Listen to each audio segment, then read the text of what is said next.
Hello, and welcome to Your Brand Express podcast, the podcast where business owners, authors, coaches get a chance to articulate their processes and how they express their brands. With your hosts, Carl and CJ Aline. Get your favorite cup of coffee or tea and get a notepad and enjoy the ride. Are you a coach, author, speaker, or service provider who is afraid of speaking on camera? Join the Confident Video Star Nation to overcome your fear. Connect with other professionals, gain access to exclusive resources, trainings, and tools, and learn the skills to become a confident video star. Join now and start your journey to success. Go to Facebook and type in Confident Video Star Nation and join the nation today.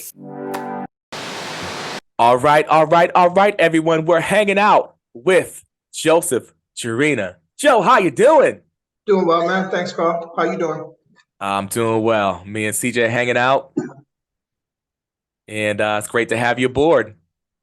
Well, glad you guys have me, man. Absolutely. Excited to have you on, Joe. I know we've talked about it for a little while, and now we are here. We are here, my man.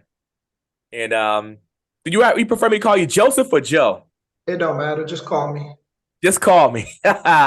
Cool. Hey, listen, we got to talk about some family business when this is over, too, by the way. Sounds good. Well, Joe, it's great to have you aboard. Tell us a little bit about what you do. Okay. I work as a licensed mental health counselor. I have a private practice in JP. I work with adults between the ages of 18 and 80. Primarily people who come in and dealing with issues around depression and anxiety. Oddly enough, I think the anxiety is more prevalent for everyone. And I've been doing this for about 2.5 years in the private practice. Prior to that, I was working at Arbor Counseling in JP for like 6.5 years. So I'm just basically doing counseling day in and day out, man. Mostly with people from Dorchester, Roxbury, Mattapan. It's amazing. And for our audience, those who don't know, because we have people listening from like South Africa, Australia, different places like that. That's an area in Boston, Massachusetts. And I love JP, by the way. Love JP. Mm-hmm. Cool. Me too. It's pretty. It's pretty.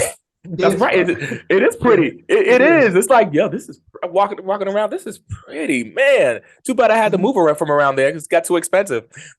That's another story, though. Absolutely. Yeah, and I think that was the other thing, was like being able to have a space that people could look forward to coming to, setting up the space the way you want to. Like when you work in a clinic, it's gray, it's drab, it feels depressing being there. And it's different to be able to set up a space the way you want. People come in, they're sitting on recliners. I encourage them to sit, any way that's comfortable to them. And then there's like 5 windows overlooking the yard where all you see is trees and birds, and it's just calm. Like you want to have like a calm place to be able to talk. Right. I love that. I'm a firm believer in creating that space for people, even before you even speak, creating that space to set the tone so that they could feel safe. Absolutely. Love it. CJ, you got another question? I got a question for you, Joe.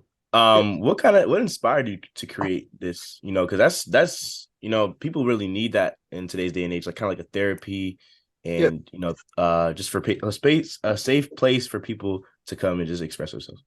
Yeah, I think a lot of it had to do with working in a clinic and talking to people about their experiences, where they're meeting with someone who really can't identify with them at all, doesn't look like them, doesn't understand their upbringing, doesn't understand their culture. And a lot of times in the therapy setting, the pressure is on the client to make it work, because a lot of times the clinicians don't bow out. Like, it's rare for a clinician to say, I can't help you.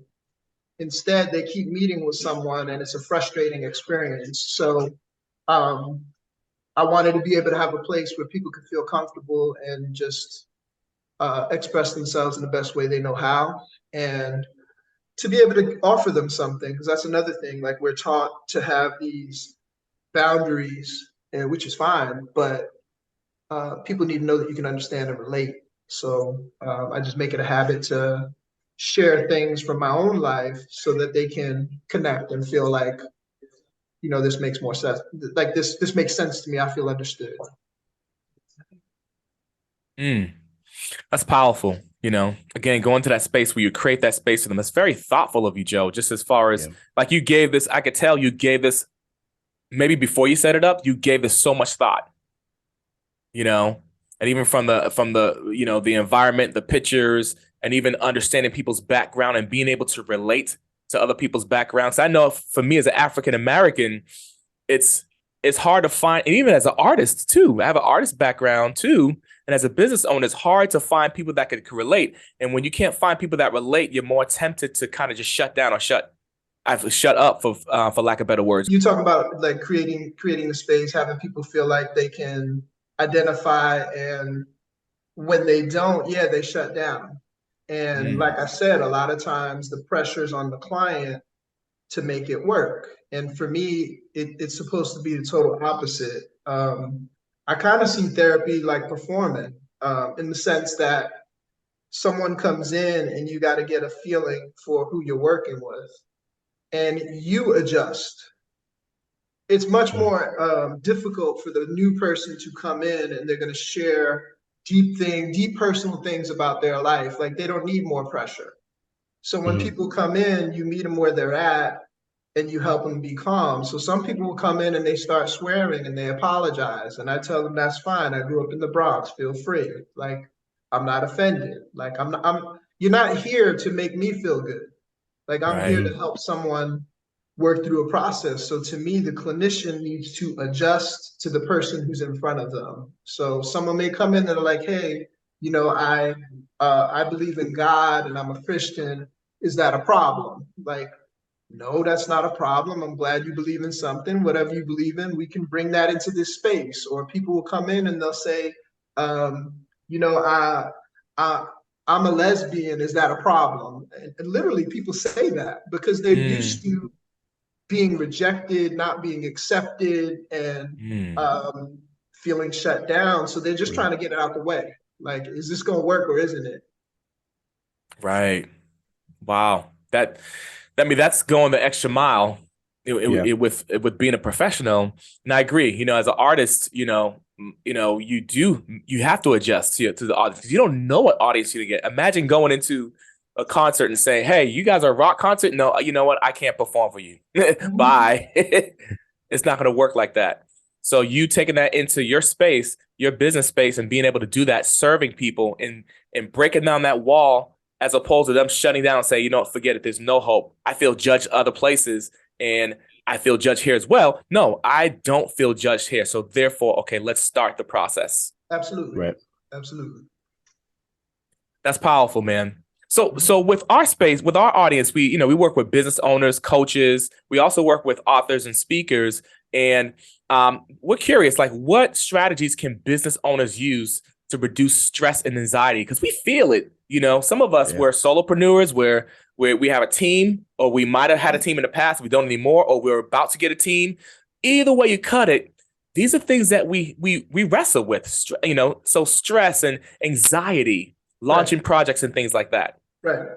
Yeah, I'd say everything kind of starts with being in touch with yourself, uh, and the body will tell you what's going on. So a lot of times we're pushing ourselves so hard and we're ignoring all the signs that our body is giving us. So whether it's the tension we feel in our bodies, the pain we're feeling in our bodies telling us that they're tired. And anxiety usually has physical manifestations before you're overwhelmed by it. There's some sort of physical thing going on. So something as basic as I went to a conference a couple weeks ago and I'm sitting in the conference room and my hands were sweaty Hmm. and like they felt not just sweaty but greasy.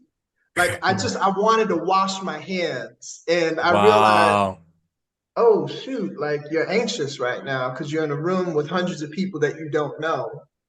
And the MC's like trying to get people involved, and I wasn't feeling it because I was anxious. So, you know, you get these physical manifestations that are going on. So what I'd say is like being in touch with your own body and responding to that instead of ignoring it. The Mm. second thing I say is pay attention to your behaviors. You know, sometimes we're doing things, we're like, yo, I don't know why. I don't know why I watched 7 episodes of that show. That's a clear sign you're overwhelmed. Because, like, really, you know, I know people like watching shows, but when you get past a couple of episodes, like your brain is just shut off. And if you're doing things like that, or if you're isolating from friends, if you're doing something you normally enjoy, but it's not enjoyable, these are all Mm. signs that you're working too hard and you've lost connection, number one, with yourself, with others, and with your higher power, however you identify that. So whether you identify that as God or you identify that as connecting with nature, you've lost touch there. Mm. Because, you know, being a workaholic pays the bills. It's exciting, but it runs you ragged. Mm. Ooh, That's real. that It's is. man, being in touch with yourself. Like I think it's so easy to lose touch of that. Like it's so easy to want to try to push through. You know, like you might hear like a I don't know, like a Kobe quote or something. Kobe was a different breed. Mm-hmm. That's about oh yeah, I broke my Mamba. arm. Wait through Right. whatever. You Mob know what I mean? mentality. Mm-hmm. Um, but sometimes there is signs where you gotta, take it like you gotta chill. You gotta make sure that you take the breaks that you need, not running through. It's like running to a wall over and over again, hitting that wall. You feel the effects of it and running again. Like that's how I feel like that's the way it feels when I try to do something like that. So I Mm-hmm. relate to that a lot. Yeah, and you know we live in a culture that's just going so fast, Yeah. and I'll tell people all the time, you know, you need to slow down so you can speed up, and Mm. they just look Yeah. at me, and I'm like, you know, you can keep running, but like in more cases than not, you're doing the wrong work, or you're doing work in such a way that you're creating more work for yourself. So I'm like, you need to slow down so you can speed up. You know, you need to slow down so you can assess what you're doing. You need to slow down so you can check in with yourself instead of just running. And I get it. I like moving fast, fast, fast. But um, in most cases, we're going too fast, and our minds are processing too much information. So how do we know that? We can't slow our mind down. It's just bouncing from thing to thing to thing. Like our minds are not designed to be that way. That's like having your computer open and you got 57 windows open, Mm. you know, or 57 minimized and like two open and like, no, no, Right. too much. Mm. Wow. That's something to think about. I know, like even in this space, again, it's a struggle. And I love when you talked about how it's like having multiple windows open. I mean, Yeah. because I think about it, like with what we deal with on the back end, we deal with social media marketing as well, Yep. and Yep. with that, it's a lot. And Yes. now there's the technology of AI. Now you think Yep. about technology, what? I mean, Yeah. you think about social media. No, that's times 100. Yes. Yeah. So even now, moving forward, is going to be so much more information coming at us faster than it has been than ever before. Yes. And it's so easy to get overwhelmed and discouraged and just our minds overloading. And I love Yeah. how you talked about listening to your body too. That's wow, that's I'm like, ooh, I need to listen to my body. Right. Yeah, You know? and it's funny you mentioned social media. So, like, in general, I don't use social media. Mm, I don't advertise. Well, I won't say I don't advertise. That's not true. I have a link or I have a profile up on Psychology Today. I have mm-hmm, business cards that I never use, mm, and I'm fine with that because, like, what I've learned in this field is if you're doing good work, the referrals are coming, and I don't need to bounce and chase because the referrals are coming, right? And also social media, it overwhelms me. Like it messes you up. One, I like it's overstimulating. I get lost. Two, it provokes thoughts that are unhealthy. Here's what I mean. You start seeing something that someone else is doing and you start struggling with feeling, forget it, I start struggling with feelings of jealousy over like, well, hold up now. He wrote a book. I'm like, yo, Mhm. how did he write a book? He can't write no book. But really what's going on is I ain't write no book, you know, but it's the platforms are showy. Mm, The platforms are like they just they appeal to our lower energy mm, that has more to do with some kind of desires that we have, and it easily, very easily takes us off track. mm. So Yeah. I just don't do it. I don't do it. Like I'll use social media. Maybe I want to know what's going on with some people, but I don't want to get lost in it because it is overstimulating, and I just Right. can't. I mean, I could, but I don't like how it feels. Right. Mm. Right. No, that makes sense. I Yeah. always look at social media too like money. It's like amoral. It's like, what are you going to do with it? On top of Right. that, though, what's Right. built on top of that is there is intentionality with, hey, Absolutely. let's appeal to the people's desires. So, Yeah. you got to use it as a tool, and you don't want to be a tool used by it. Yeah. Yeah. And You I know. mean, it's directing you in certain ways, and I think that's something entirely different. Like, Mm, so I was talking to someone earlier. You know, they're watching the news. I'm like, yeah, I don't watch the news. Like, I stopped watching the news when I was a teenager because I was growing up in the Bronx, and the news was frightening. The news was um, they used to do this thing in the 80s where they were constantly showing you teenagers getting arrested and they would mm, show their faces while they're walking them to the car. And then yep. eventually the kids, they started covering themselves. But you know what Right. it's like growing up where you constantly being hit with images of people who look like you going to jail. Right. So I just stopped because it was making me forget about it. I was already anxious and afraid growing up in New York, but then you're getting hit with it on TV. So like I don't watch the news. If I want news, Mm, I just do a search, read a little bit, tend not to watch videos because I know what it does to me. It provokes anxiety and fear. And I mm, don't want it's like thinking about what you eat. Like we consume information, we consume media. So same thing, when there are things and the energy is off, I shut it down. mm. The movie and I'm watching it and I don't like the turn that it's taken. I'm like, I stop it because I Right. don't want to take it on because it's going to elicit feelings that necessarily I might not want to feel that right now.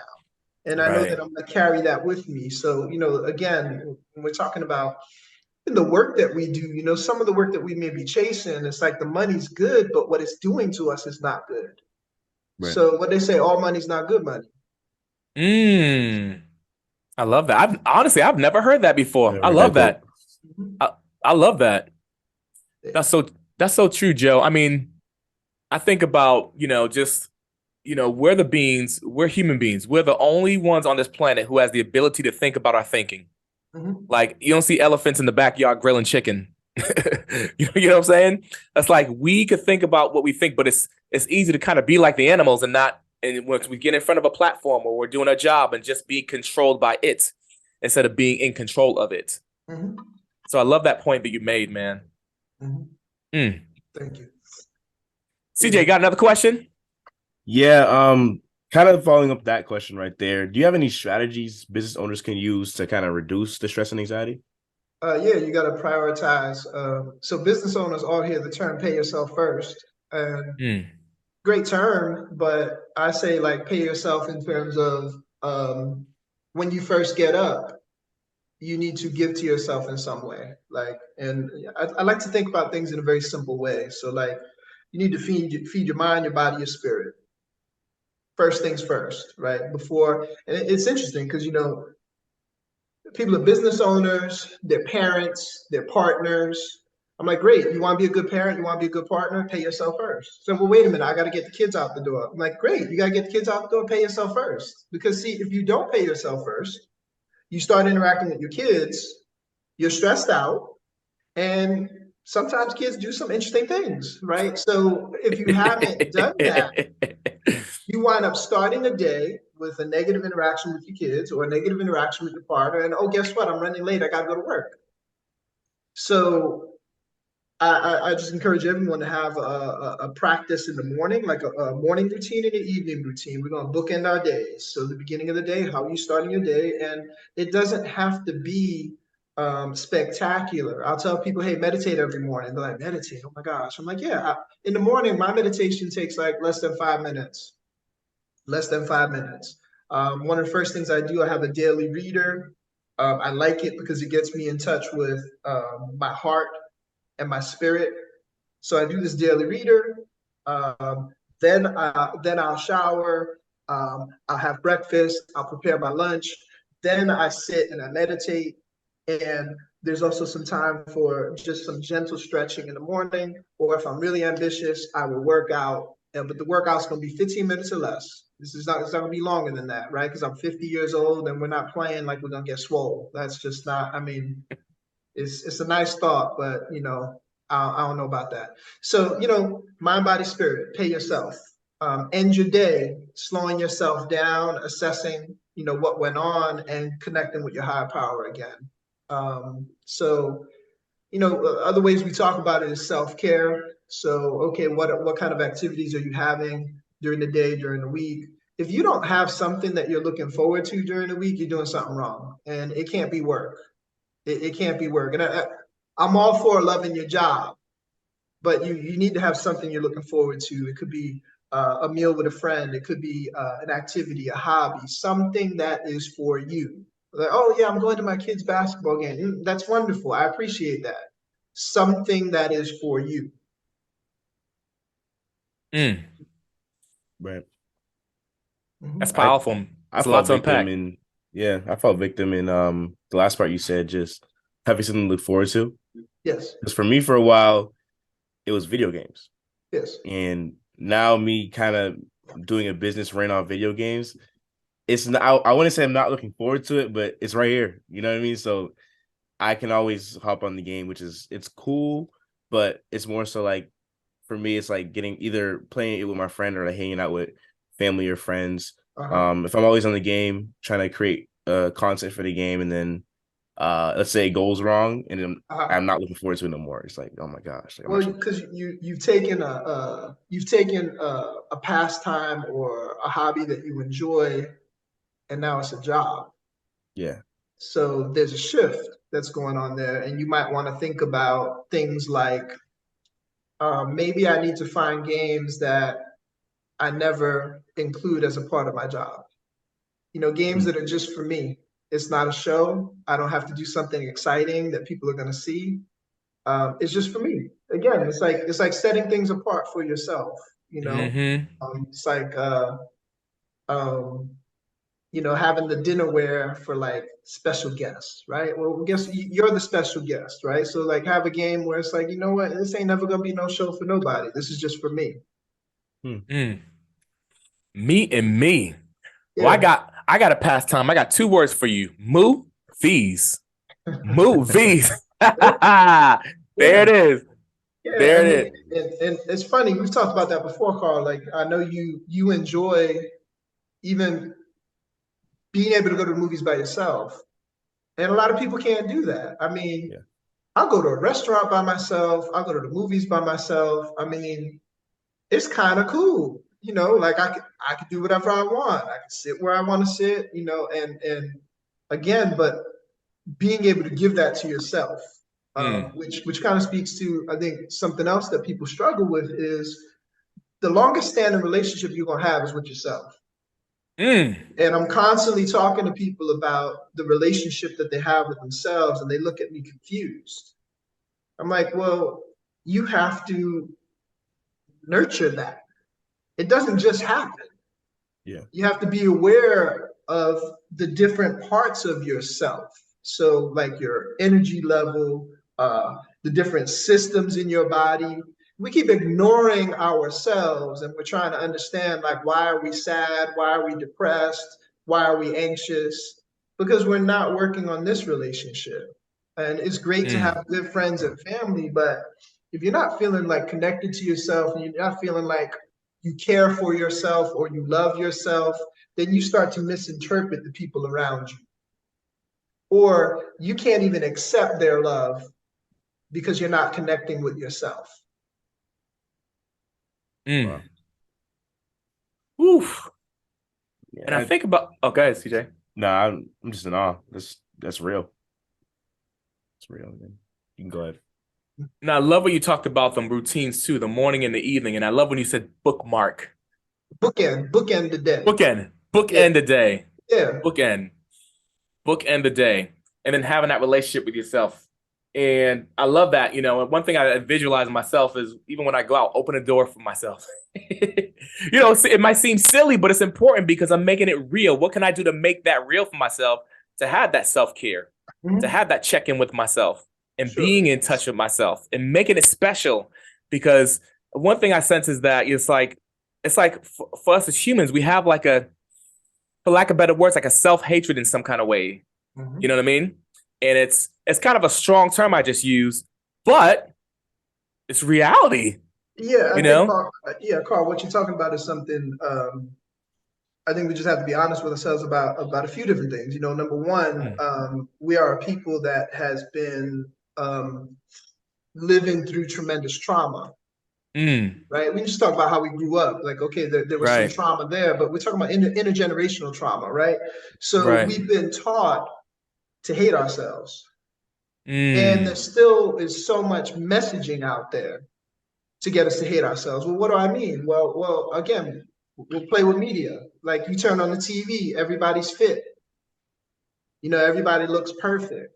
All the commercials that are talking about losing weight, all the commercials that are talking about you can have whatever you want. Well, I don't have whatever I want.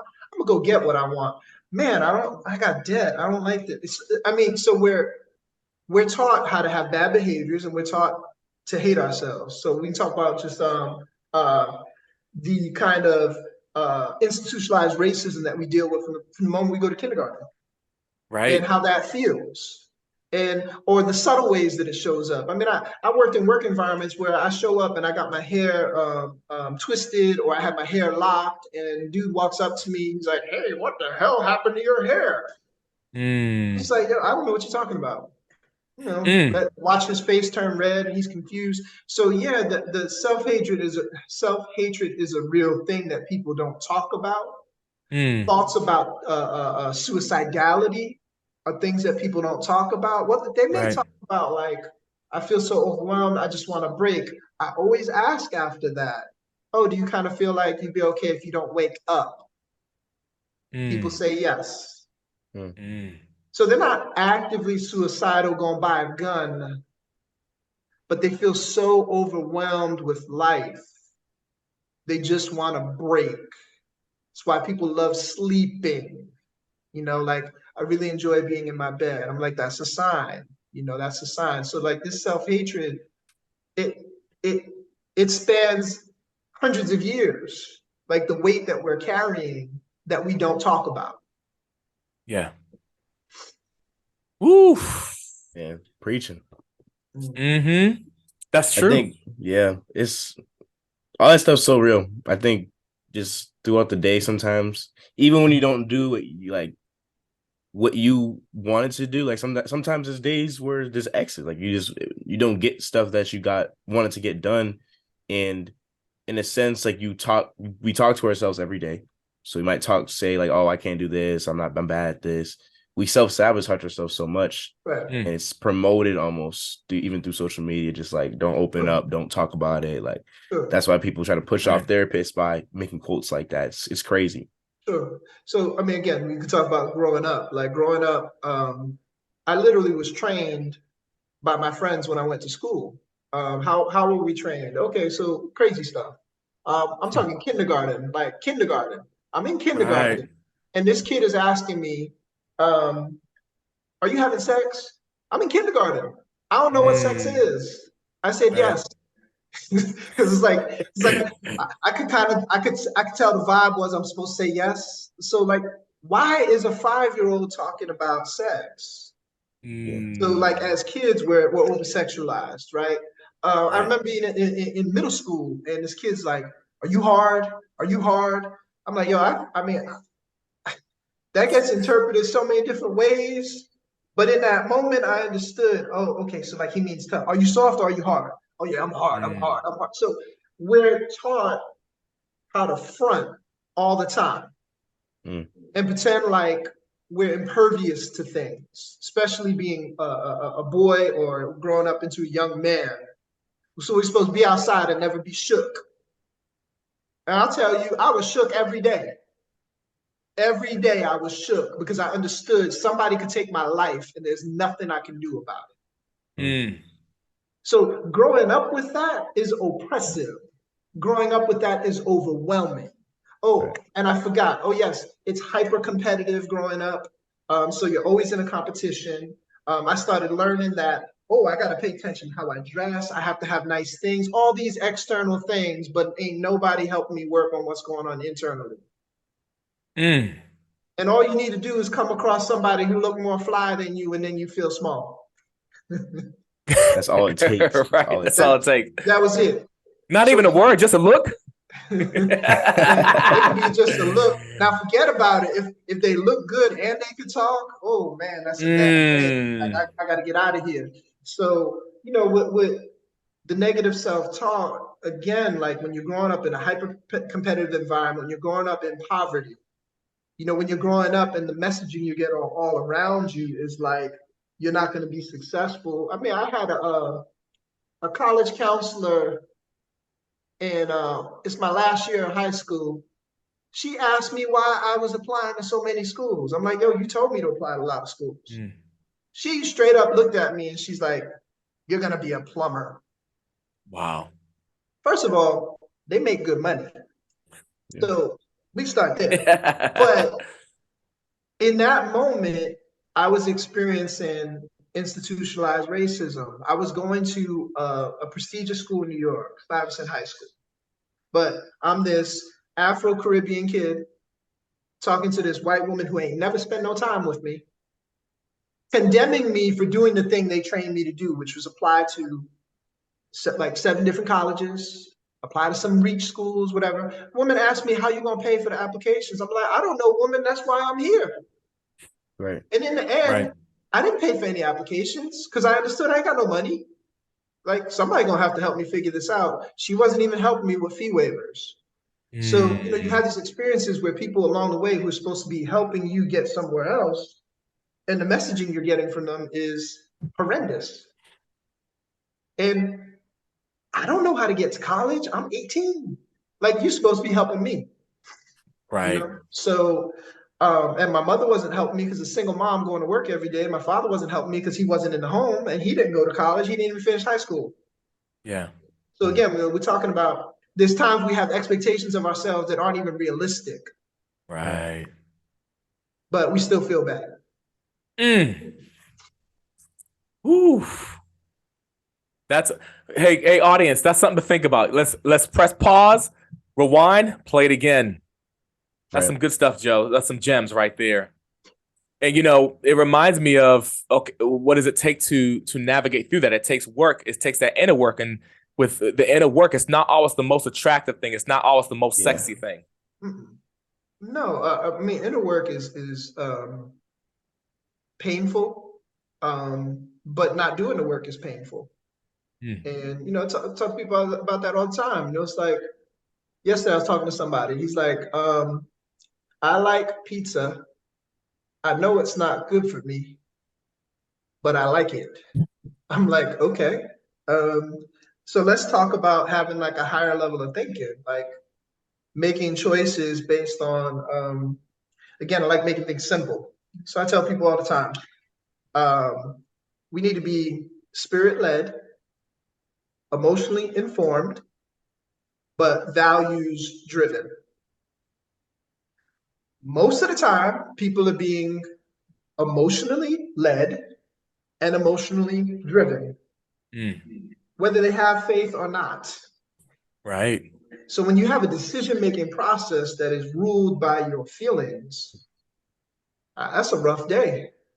Yeah. That's a rough day, I don't wake up and be like, yo, do I feel like going to work? I mean, it's time to get ready. It's time to go, So I think we need help with being able to make choices that are aligned with our values instead of making choices and wondering like, why did I do that? Well, because it was impulsive and it made you feel good in the short term. Mm, But what's this going to produce in the long term? right. And that's cognition. Mm, You know, I, people say I'm cheap. I'm like, yeah, you can say whatever you want, but like, it don't make no sense to me to pay more than $20 for a pair of jeans because I know I can pay less, right? So when I'm making purchases, I'm thinking about what it took to earn that money, and I'm measuring that. Like, do I feel good about that? Like here's what I have to do to earn that. Huh? That's cognition. Versus here's what people do because we've been trained this way. I deserve that. I'm like, okay, mm. you deserve to be in debt. Wow. Okay. You deserve to have a car you can't afford. That's nice. All right. Talk to me in 6 months. Mm. Right. Yeah. So it's like you're thinking of, even with your values over the emotion. The better, Absolutely. I mean, yeah. So like, we're not ignoring our emotions, but you gotta treat them like what they are. I mean, we live in Boston, so it's the best analogy I can think of. In Boston, we're dealing with weather all the time, right? facts. So, okay, cool. It's raining outside. Do I go to work? Yeah. I might get an umbrella. Probably we don't. Just run into your car and go where you gotta go. But like, it's raining outside. Oh, it's cold outside. Oh, it's not sunny today. I mean, the weather be crazy. We're aware of it. We Right. make some adjustments to it, but the weather don't stop the show till the winter. It stops everything. But our emotions the same way. Like we can be aware of our emotions. Our emotions are information. I feel sad. Why do I feel sad? Can I attribute it to something? Sometimes we can't, but as you get more in touch with yourself, you get better and better at being able to understand. Huh, April 12th, my dad died today. That's Mm, why I feel funky. Okay, cool. And then there's relief because this is normal. I should feel sad today. But Mhm. that's a whole other thing because what we're taught is we don't have to feel how we feel. I'm like, okay, mhm, yeah, you got a pain, take a pill, make pain go away. You got anxiety, I got something for that. Knock that anxiety right out. I had one doctor I mhm, worked with. People would come see her. They're like, I got nightmares. Her answer would be, oh, I'll give you a pill. You won't even remember what you slept about. mm. Wow. Ooh. Like, okay, maybe figure out why they having a nightmare and like work through that instead of just shutting them down and we just burying it. You take a Right. painkiller, the pain's still there, and the Right. pain's there for a reason. So say I broke my leg and I took some heavy painkillers and then I went out and ran. How that gonna play out? So similar thing with all the different types of medications we take. Like we're masking what's going on and not getting at what's the real issue here. That's why I have difficulty when I go see doctors. I'm like, listen, here's what's going on with my wrist. Can you tell me what's going on? They're like, yeah, well, we don't know why that happened. I'm like, okay, all right. How do I prevent this from happening in the future? Well, we're really not sure, but I can offer you surgery. I'm like, what? No, no. Like I want to know what happened here. I want to know how to prevent it from happening again. I want to know how to heal. Which again, culturally, we're growing up in a space where if you're going to the doctor, they're not teaching healing. They're teaching managing and and potentially surgery or research. Mm. That's all they got for you. They're not talking about healing. The body heals. Yeah. So does the mind, and so does the heart. It's interesting you talked about, we're taught not, we don't have to feel a certain way. I find too, we're also taught we shouldn't feel a certain ways. It's Yeah. wrong if we feel certain ways. And Yeah, therefore we could not want to deal with something, yeah, shouldn't feel certain ways. And I mean, again, we can go straight up culturally, right? Like, Mm-hmm. I mean, I grew up in an environment where feelings weren't even talked about. Like, Like mom said to do something, you just did it. Like, well, whatever. I feel tired. I feel sad. Like, go buy the groceries, and then when you're done with that, go do the laundry. And that's it. The feelings Right. weren't even a topic of conversation, right? Now, if you mentioned a feeling, it might have just been shut down. Like, what you even have a feeling for? So culturally, that could be an environment people grew up in. Now we can Right. talk about school. In school, if you talk about your feelings, you're gonna be punked all day, Right. especially if you're a male Yeah. and you talk about your Mm-hmm. feelings. Like, what? So yeah, the Right. messaging's all messed up there, right? So we feel what we feel. Denying it just makes the feeling persist longer. We Right. think what we think. And I tell people all the time, look, we all have messed up thoughts, but thoughts are like clouds. It's like, oh, that's an interesting pattern up there. Sometimes that's our thoughts. You get a thought, you're like, whoa, that's wacky. Like, okay. Right. I'm like, yo, then don't camp Right. out with it. Right. Like, just Right. see it for what it is. It is a thought. Now, the problem Right. becomes when the thought becomes more deeply embedded. Now we're talking about a belief, like Mm. kind of ugly. That's a belief that people can carry based on thoughts that they've been entertaining for a period of time. So again, when we talk about this relationship we have with ourselves, well, got a relationship with your thoughts, you got a relationship with your emotions, you got a relationship with your body. We're really complex. It's a universe here. Right. Literally. Right. Right. Right. So, and the way that we've been taught is so far from who we are as a people because we used to have way better understandings of this. But again, we're going to a school system that wasn't designed for us or by us. And we're not taught things that were deeply embedded in our culture. Now, I was talking to a mom yesterday. It was really interesting. They have a newborn. And they're like, yeah, I know I'm spoiling my kid. I said, okay, let's talk about that. So we have been taught that you take infants and you put them in a crib in a dark room by themselves and teach them how to self-soothe. That is not our culture. That is Western European culture. And we're going to call it the way it is. Why did that persist? That had nothing to do with the baby and everything to do with the man wanting to be able to get to his woman. Mm. We'll just Wow. be straight. We'll just be straight about it. There's nothing nurturing about that. Putting a baby in a dark room in a crib by itself and it'll learn how to self-soothe.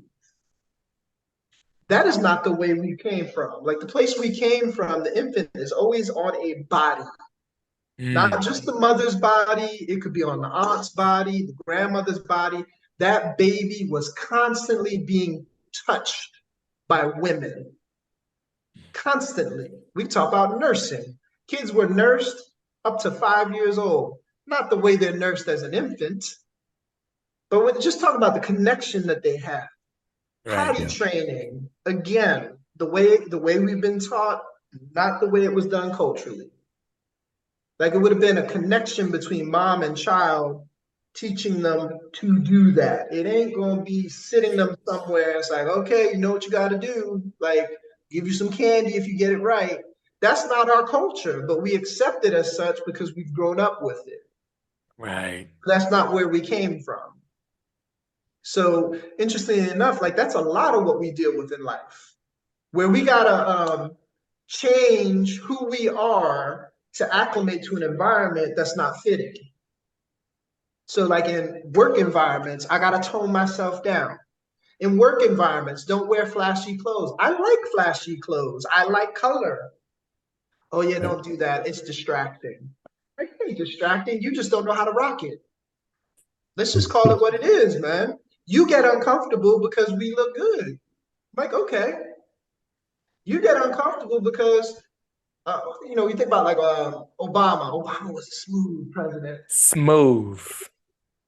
He ain't have to work at it. Like it's just he understand rhythm. Like it ain't that complicated. It ain't that complicated. I mean, he was smoking. He made that Real look cool. smooth. I mean, everybody know it ain't cool. But so, too many times we're Facts. trying to fit in spaces that we don't fit in. And that's even fun too, because sometimes people are fighting to get into a space because it's like, I want to get in that space. And there's sometimes where I'm like, yo, I don't want to get in that space. Like that space is stuffy. That's a space where I'm constantly feeling like I'm not welcome, and I ain't pushing to get in there. I want to be in a space that feels good, in a space that is affirming. Not, oh, well, I have every right to be here. I'm like, yeah, you have every right to be there, and you have every right to feel horrible. Facts. Man. Woo, man, listen. He was cooking. Joe, you need to write a book, man. I'm just saying. That's why I was jealous. That's why I was jealous when I saw that book that someone else wrote. I was like, man. You could do it too, though, man. Just don't be jealous about it. That's interesting, though, right? So what I had to do was, I feel jealous, right? So most times people will shut that down, don't tell nobody. I do the opposite. When I have an embarrassing feeling, I tell someone. Why do I do that? Because, see, guilt and shame persists because we hide it. Absolutely. If I talk about my jealousy, it goes away. And also, if I'm going to talk about it, then I need to figure something out about it. So what I understood was, if we're jealous, it's real simple. I want something I didn't earn. He wrote a book. He earned that. And I had to sit with, oh, you're jealous because you ain't write no book yet. Okay. And then I talked about it. Then the feeling died down. Still need to write a book, though. You go earn that book, Joe. Just kidding. I go earn it. So I can stop being jealous. I love it. Well, Joe, if one wants to find you online, where can they find you? Psychology Today. There's a profile for Talk to Me LLC. It's Talk, the number 2, Me LLC. They can find me there. And that's the only place I am. Like I said, I'm not simple. I don't put anything else out there because there are like way more people that need to be seen that I can't see right now. So that's why I'm working on hiring some new clinicians so that more people can get the services that they need. Right. Oh yeah, thanks for sharing what you're working on too. No, I hear that, man. Well, Joe, this was a rich time, man, and thank you for the value that you brought, and for our audience, this is super helpful. Because it's important for us to think about burnout and to be able to take care of ourselves, but to go deeper and to care, not just take care of ourselves, but care about ourselves and value ourselves. So man, let me tell you, this was awesome, man. Thank you so much for joining us. Thanks for having me. I appreciate what you're doing and just creating avenues to get information out there. I appreciate what the both of you are doing. Thanks for having me. It was an honor. Yes. There you have it. We hope you enjoyed our podcast. If you would be so kind, please subscribe to our YouTube channel, or if you're listening to any of our platforms, whether it's Spotify or Apple Podcasts or whichever one, please be so kind to give us a 5-star rating if you enjoyed the podcast. And we'll talk to you soon.